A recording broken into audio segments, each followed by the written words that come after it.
The one thing that doesn't get talked about enough when people are talking about shifting identities. Hi, my name's Samantha. I am your spiritual mentor and embodiment guide, and I'm here to help you up-level to the next version of yourself that you're being called to rise to.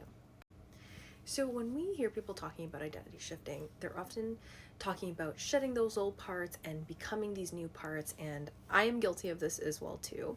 But the gap that I notice is that we don't talk enough about the in-between parts, the parts where you are recalibrating, and how much resistance, how much confusion, how much challenges that come up in this in-between part. And this in-between part is the most powerful part, because you're not just shedding identities and you're not just becoming something else. You are learning so much about your patterning of your nervous system and what you've been normalizing, and you are deconstructing so many things that it can get really fucking confusing. It can feel really scary. It can feel like you are regressing, but really what is happening is that we're just recalibrating, and the recalibration process sounds nice and fancy, like recalibrate to this new identity, and nobody talks about that this could be a very painful process.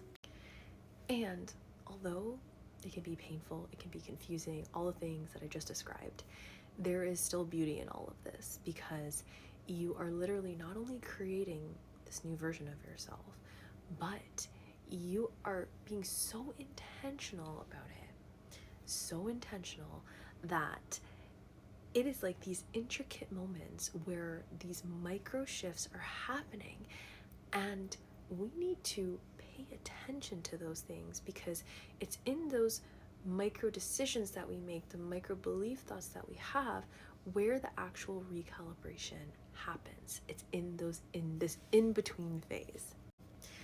The actual full recalibration is when it all just fully lands, right? And so what are these little micro moments where you have these choices? Okay, one choice can, send you down a different pathway, and the other choice is going to send you towards your goals, towards what you are becoming, towards what you are shedding, right? And we have these little micro moments where we get to make these choices, and are we using them to our advantage? So if you're in this in-between phase, be compassionate with yourself and also hold yourself accountable. And if you want to time collapse this phase, it really is in making these small little decisions. And I'm going to give you an example. A decision would be like you choosing and waking up to not look at your phone first thing in the morning.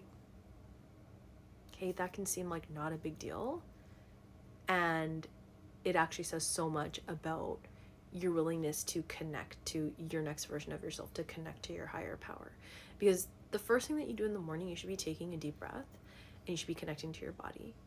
And for me, I call my angels in, I do my whole energy clearing ritual, my energy protections, and then I start my day, and then I interact with people, and then I interact with the world.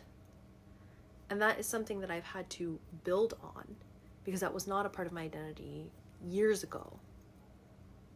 So you have to choose the micro moments, the routines, the habits, and you don't have to be perfect at it.